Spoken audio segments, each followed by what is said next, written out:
ఎవరి మీదైనా కేసులు నమోదైతే అవి న్యాయస్థానాల్లో విచారణ జరగాలి. ఆ తర్వాత తీర్పు కూడా న్యాయస్థానాలు వెలువరించాల్సి ఉంటుంది.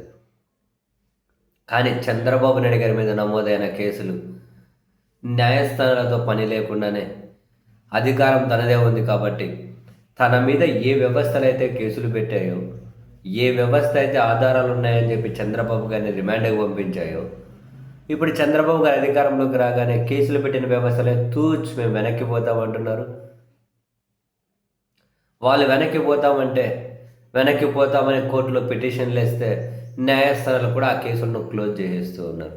నిజంగానే తన మీద తనే కేసులు క్లోజ్ చేసుకుంటూ చంద్రబాబు నాయుడు గారిది ఇది ఒక నయా ట్రెండ్. ఈ క్రమంలో ఇప్పటికే చాలా కేసులు అస్సాం రైలకి క్లోజ్ అయిపోయాయి.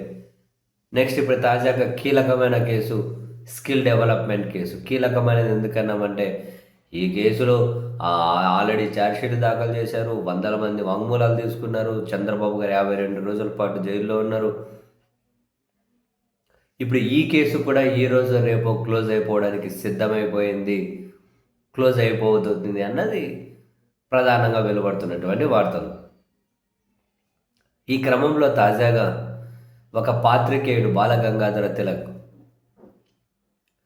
ఏసీబీ కోర్టులో ఒక పిటిషన్ వేశారు.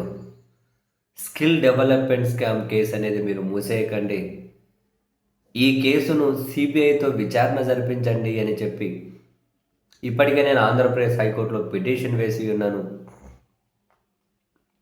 ఆ పిటిషన్ మీద ఇంకా తుది తీర్పు రాలేదు. సో ఇప్పుడు కనుక మీరు ఈ కేసు క్లోజ్ చేస్తే అసలు నేను వేసినటువంటి పిటిషన్కి అర్థమే లేకుండా పోతుంది. న్యాయస్థానాల మీద ప్రజలకు నమ్మకం కలగాలి, విశ్వాసం కలగాలి అంటే నేను వేసిన పిటిషన్ మీద పారదర్శక విచారణ జరగాలి అంటే హైకోర్టు తీర్పు వెలువరించేంత వరకు మీరు ఈ కేసును క్లోజ్ చేయకండి అని ఆయన ఒక పిటిషన్ దాఖలు చేశారు ఏసీబీ కోర్టులో. అండ్ సుప్రీంకోర్టులో కూడా చంద్రబాబు నాయుడు గారు 2023లో తన మీద నమోదైన స్కిల్ కేసు కొట్టేయండి అని ఒక స్పెషల్ లీవ్ పిటిషన్ దాఖలు చేసి ఉన్నారు. దాని మీద కూడా ఇంకా తీర్పు రావాల్సి ఉంది. సుప్రీంకోర్టులో స్పెషల్ లీవ్ పిటిషన్ పెండింగ్లో ఉంది, హైకోర్టులో నేను వేసిన పిటిషన్ పెండింగ్లో ఉంది ఈ కేసుకు రిలేటెడ్ అయ్యి. సో వాటిని పరిగణలోకి తీసుకోవడం మీరు కేసు క్లోజ్ చేయకూడదు అని ఆయన ఒక పిటిషన్ దాఖలు చేశారు. దీని మీద ఏసీబీ కోర్టు ఎలాంటి నిర్ణయం తీసుకుంటుందో తెలియదు. ఇవన్నీ చూస్తే నిజమే కదా, అక్కడ కేసు ఉంది, ఇక్కడ కేసు ఉంది, పెండింగ్లో ఉన్నాయి, ఇవన్నీ ఏవో పెద్ద అంశాలుగా ట్విస్టులుగా కనిపిస్తాయి. కానీ